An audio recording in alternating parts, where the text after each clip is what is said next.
be looking at the entire space of uh, digital health. First, I've got some slides. These slides will also be made available to those who are interested. Nothing confidential about any of the information we're discussing here. So, happy to share these also. Uh, let's first understand what are we trying to do. What we are looking at digital health, and the first paradigm I want to break is digital health is some software or digital health is some IT. In order to look at what the world of healthcare is facing today, there is a clear demand and supply gap. The earth is a planet of more than a billion people, and a billion people need healthcare. And the number of people who are qualified to provide that healthcare is a much smaller number. So wherever you go, the demand and the supply are just not matching. That's one aspect I want all of you to consider. Then the next aspect is it's a subject of health.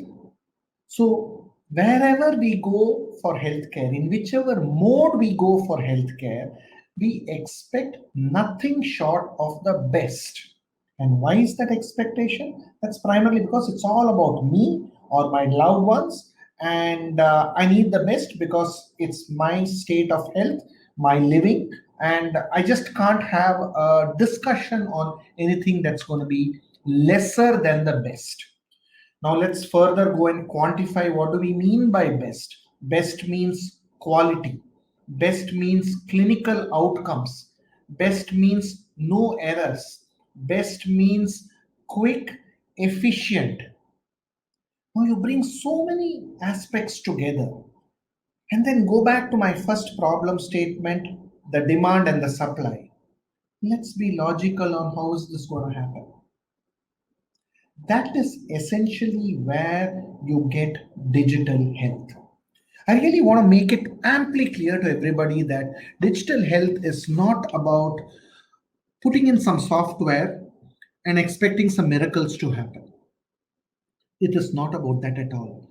It is about taking technology and bringing that technology to very efficient use. Now, in order to take something and bring it to efficient use, we need to understand that entire space and then put it to that effective usage so that we get the outcomes that we are desiring for. So that's really how we're going to look at it in terms of. Now, what is it that we are looking at doing? We're looking at ensuring that the world is an interconnected ecosystem. That means the state of health is seamless, and it is omnipresent. And it has to be optimized. It has to be sustainable. That's very important. Sustainable because you're dealing with the lifespan, and it has to be extremely high performing. This 24/7 ubiquitous is the expectation of healthcare. So high performing is a need, is an absolute necessity. And then you hear all the buzzwords, the IoT, the big data, the cloud, the social media, and then aspects of change management. And that's one way of looking at it. Now let's look at the other side of it. 85% of the reasons for failure and deficiencies are systems and processes are not in place. And these are the famous words of Edward Deming, one of the gurus of total quality management, Six Sigma, the lean processes, of course, in the manufacturing industry, but the amount of learning that the healthcare industry has learned from manufacturing and automotive and banking is immense. So that means the need to ensure processes are well married with technology. And then the moment process and technology happens, we need to start thinking of people. And the first thing is, I don't like change. I don't want anything to change. I like everything the way it is. Don't disturb my setting. Very common. Because none of us are comfortable with change. And the reason for that is fear of the unknown. And that's probably also because it is not portrayed in a manner where change can be welcome. And then you start having these questions on, are hospitals being obsolete? Is the doctor going to be changed by some software? All these are not valid thoughts. The reason they are not valid thoughts is the golden triangle of people, process, technology. When it marries with the golden triangle of quality, accessibility, and cost, healthcare delivery will be absolutely pristine and effective. That's really how you need to look at it. And that means that you need to be constantly ensuring that you're looking at managing that change and not getting obsessed by that change in terms of something from a negative standpoint. It's the strongest, and it's not the strongest or the most intelligent who will survive, but those who can manage change. Charles Darwin and the principle Darwinism principles that were there on how evolution really happens. Now, what is it that a digital enterprise can do? Redesign business process, acquiring new customers through new channels. What do I mean by new channels? Now you have effective delivery of healthcare even through the social media network. Effective. Please understand, I'm being careful here. I'm not being generic. This is about effectiveness. So how do you ensure that you put a powerful solution like the social media to be a good healthcare distributor of service? So, and then you're looking at increasing employee productivity. I just told you that the demand and the supply is always going to be difficult. So how do we look at it in terms of ensuring that the productivity of the healthcare worker is going to be as high as possible so that they are able to reasonably service the overwhelming demand. Overwhelming demand goes back to, for those of you who are thinking in terms of, okay, I'm talking of all of this, where did I touch the topic of career opportunities? Yes, I am building my case towards why this and what is the career opportunity here. And one of the things you need to look at it is the overwhelming demand. And then boosting business agility. Every business needs to run through certain levels of profitability. No, there is a misnomer that healthcare means no profit. No, it's not true. Every industry needs profit. It is dependent on how it is economically funded. So, a government institution or a private institution or a charity based institution, whichever be the institution, its economic survival is very, very important. And how you look at the money that is being made to be circled back into that same system. So it's that economic viability. It is that self sufficiency that is required, so that you're not dependent on somebody else for funds. So whenever you're looking at a health ecosystem, you also need to think of boosting the business agility. And with instant on capacity, you have to have that ability to flex it. And then entering new markets by innovating digital products and services. And delighting customers. Delighting customers is very, very important. Healthcare is a difficult industry because it's dealing with illness. And to be fair, there is a degree of sadness that goes with a state of not being well. So that means that how do you ensure that customer service is done in pristine manner so that the mental state of the patient and the patient family members are well taken care of? Some hard truths of the 21st century digital citizen. Citizens are already digital. Healthcare is late to the party. New platforms are disrupting existing services.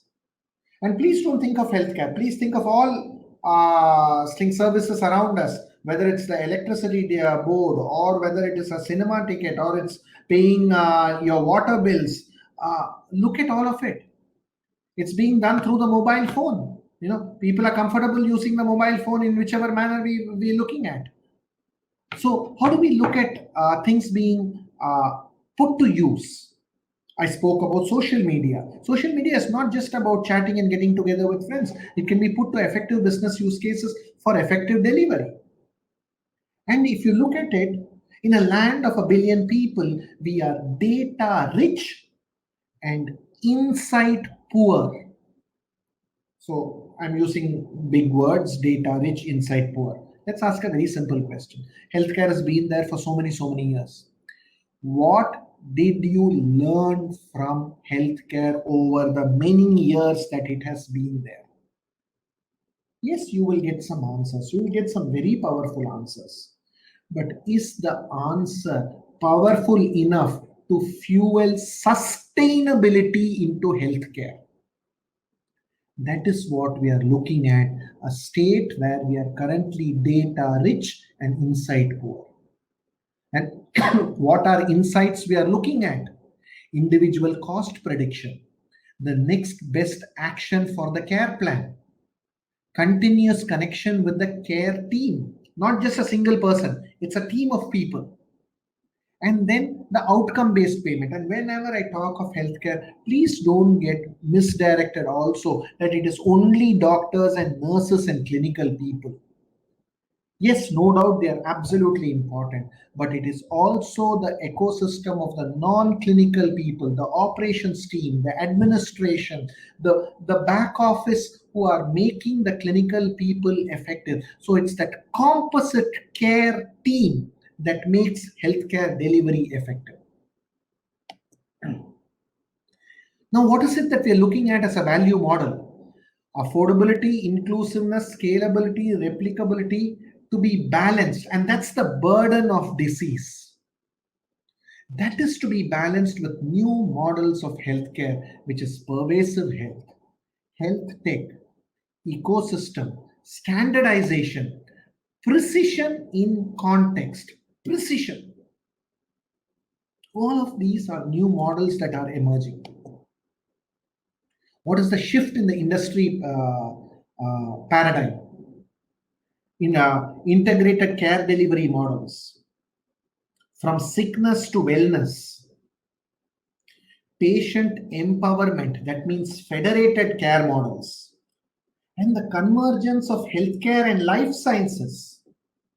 In the time of the pandemic, you're hearing so much about the vaccine, and those are all aspects of life sciences that are going to be coming back into the healthcare industry to solve the problems of the pandemic. Payment innovation, cost models, treatment models. Tackling the legacy is something that is important. And what are the business priorities?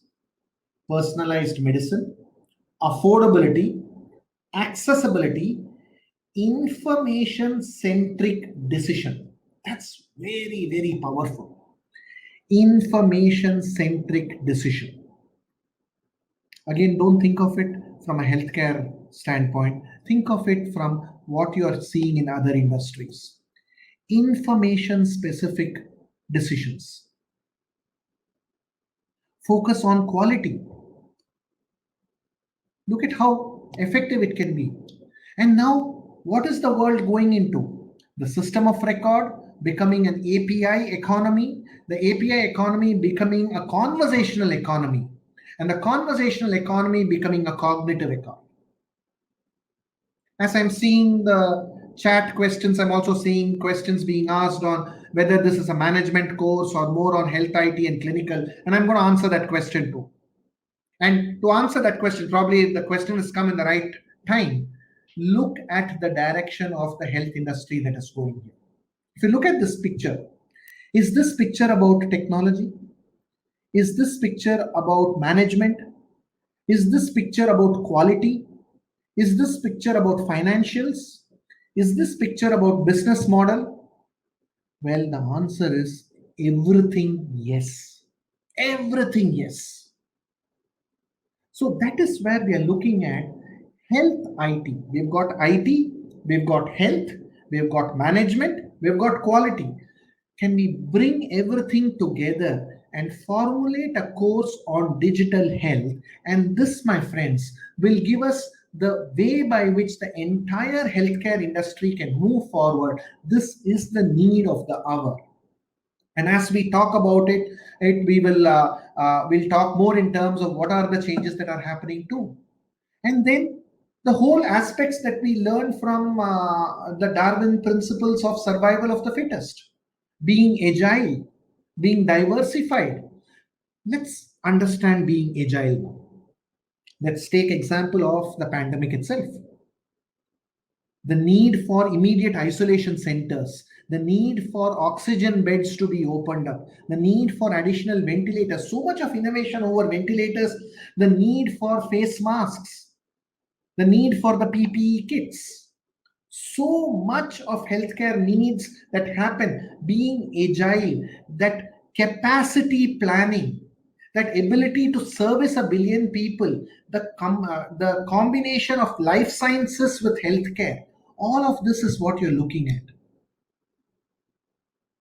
This is not about software programming. I also see another question on how important is learning to code or program in digital health. No, please don't get me wrong on this. This is not a course on software programming.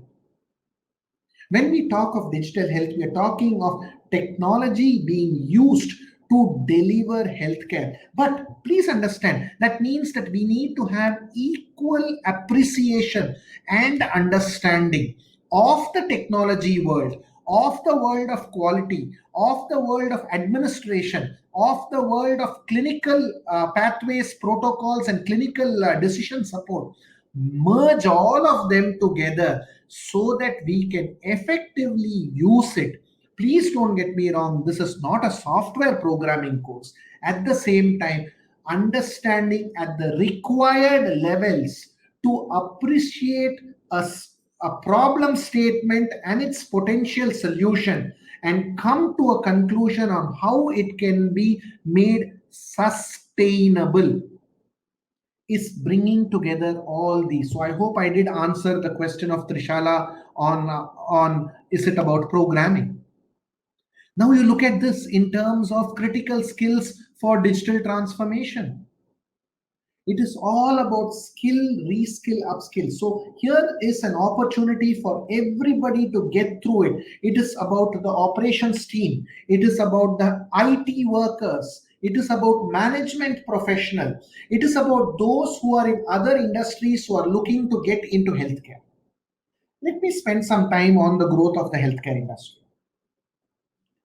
Now, I'm not going to start quoting some huge economic numbers. Please trust me that uh, uh, that getting some statistics is going to. Let's take some examples that we are seeing around us.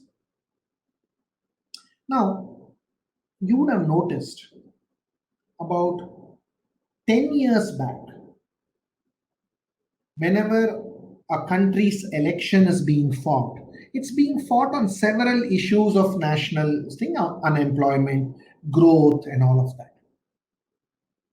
If you notice in the last 10 years, every election, every political party has brought healthcare to citizens and healthcare as an industry to be made ready to provide healthcare to citizens as one of their prime aspects.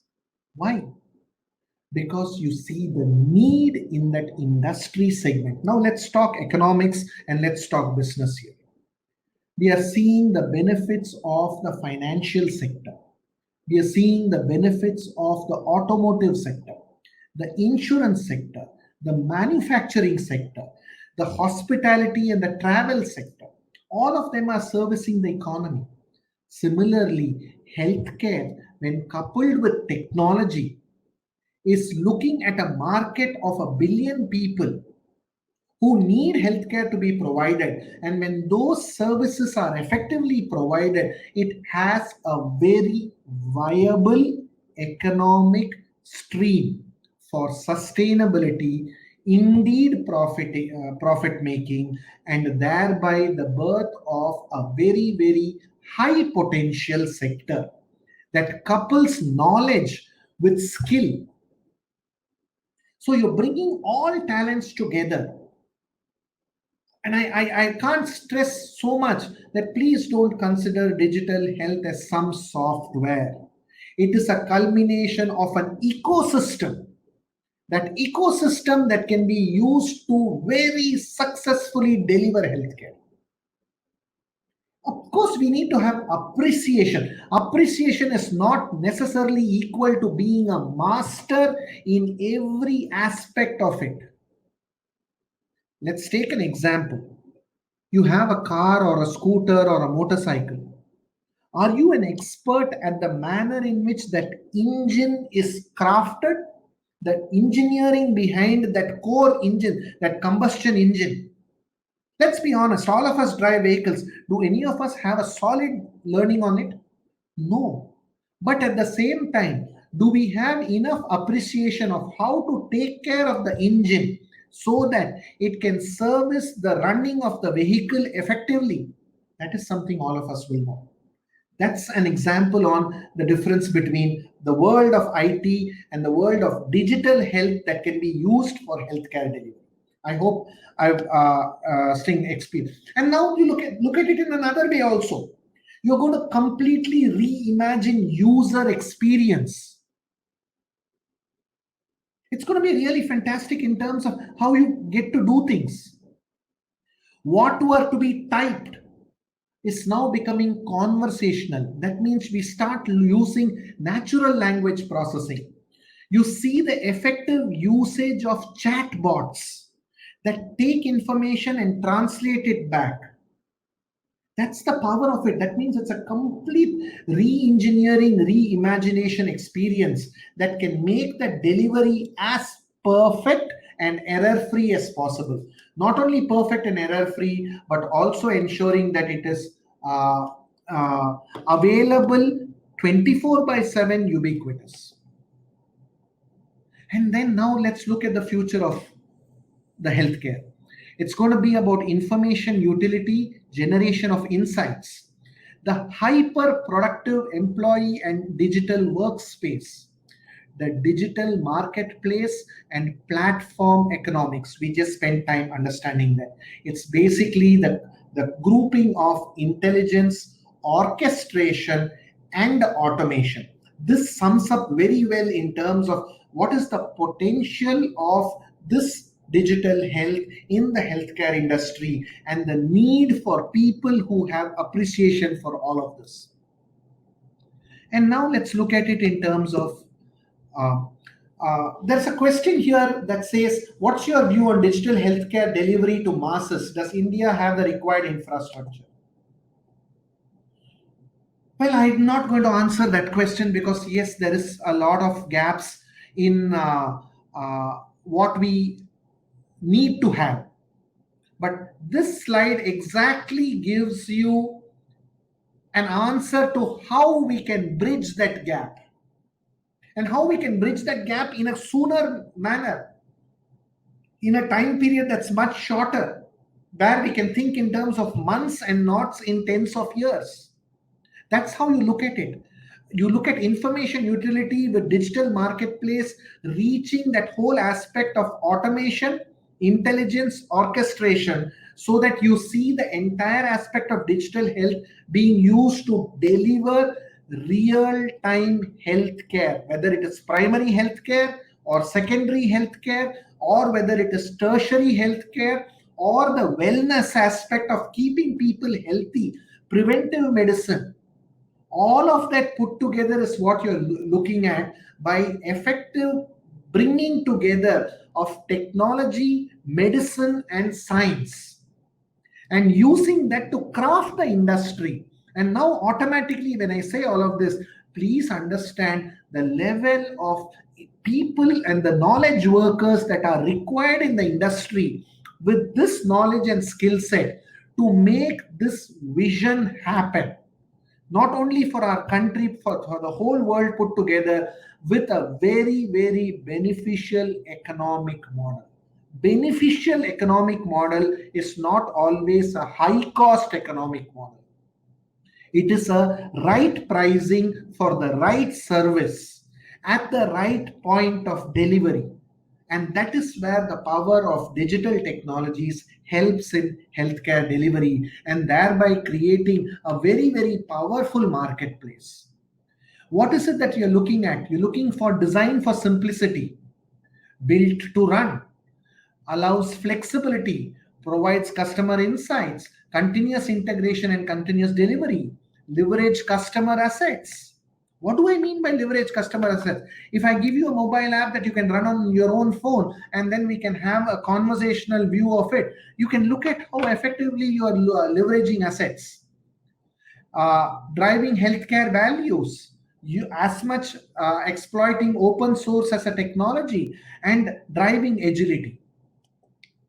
And then what are we looking at for digital transformation? It is to reorganize business, create cross-functional team, exploit data in new ways, adopt an open mindset, and have a modern digital program. All of these are talents that we will be covering in our course. So the question that I see here is some sort of certification necessary for entry into digital health system for healthcare professionals? I'm a nurse, confused about whether I should go for a master's in the field. How do you think there'll be jobs? Perfect question, I think, and the slide answers it. Yes, I would not call it a degree or a certification, and that's why we're calling this a fellowship program. Also, it's at 3 levels. We're looking at this because we can build that knowledge level for people as they are part of their work program. So the question from this person who says she's a nurse talks about, yes, you are a nurse, you have that clinical skill with you. Now with your skill, imagine that we are also augmenting your experience, your knowledge in the clinical workplace as a nurse with an organization model of business, with an organizational model of cross-functional teams, the administration, the supply chain, the human relationships, and then giving that understanding of data turning into insights, which means the appreciation for making machine learning and cognitive learning algorithms, and creating that whole technology platform, bringing all that experience with your core competence of being a nurse in a clinical workplace. I think it's a very, very right time to get into courses like this that will help bring all of it together. And again, if you're going to, a supplementary question that I myself will ask is, if I learn all of this, should I give up my nursing career? Please don't. No. Please understand, with this knowledge and your nursing skill and career, look at how effective your own direction in your nursing career line will grow. You've seen newer and newer methods in terms of nursing informatics, nursing care delivery, using nursing skills and the whole biomedical skills, all of them put together. Bring all of those together. That is where you can look at it. These are augmentative skills. They add on to your skill sets. And it helps you look at all the problems and find solutions ultimately for our goal of healthcare delivery. I hope I did justice to answering that question that was there. And then let's now look at what spells success. It's implementation with an eye on adoption. It's adoption with an eye on maturity. It's maturity with an eye on continuous improvement. It's continuous improvement with a strong focus on excellence. That's really what spells success. Look at the areas where things are coming to shape today. You're looking at electronic medical records. You're looking at digital health records. You're looking at artificial intelligence or machine intelligence, powering care protocols and pathways so that bedside treatment plans can be more effective. You are looking at smart monitors that are continuously feeding into the system so that your ability for decision making of a patient, and remember, patient need not always be as an inpatient inside the hospital. A diabetes patient is a lifelong patient, so continuous monitoring of a non-communicable disease. Now, talking about the subject of non-communicable disease, particularly in a land like India, cardiac diseases, oncology diseases, infectious diseases. We have the need for transplant. You have diabetes, hypertension, asthma. All these are lifelong non-communicable diseases, which when padded with good technology interventions, you will have health delivery done very well. The cost of the treatment will be much lower because you're catching it early, catching it young by powering technology with a good delivery. You heard Mrs. Sangeeta Reddy talk about biology, bytes, and bandwidth. Biology, the entire skill of medicine, bytes, that insight, and bandwidth, the delivery model. You couple all of this together. You are coupling the life sciences with medicine, medical technology, with information technology. So you're bringing all of that together. And that is how you're looking at the power of medicine being more effective. And then you look at all ways in which you can better cognitive learning. You look at improving accuracy. That's very precise, right? Today, again, the pandemic is all around us. You're hearing that each vaccine is how much percent effective. 94.3%, 95.6%. You are improving accuracy. You are making precise diagnosis. You hear about the proton beam therapy. You hear about robotic surgery.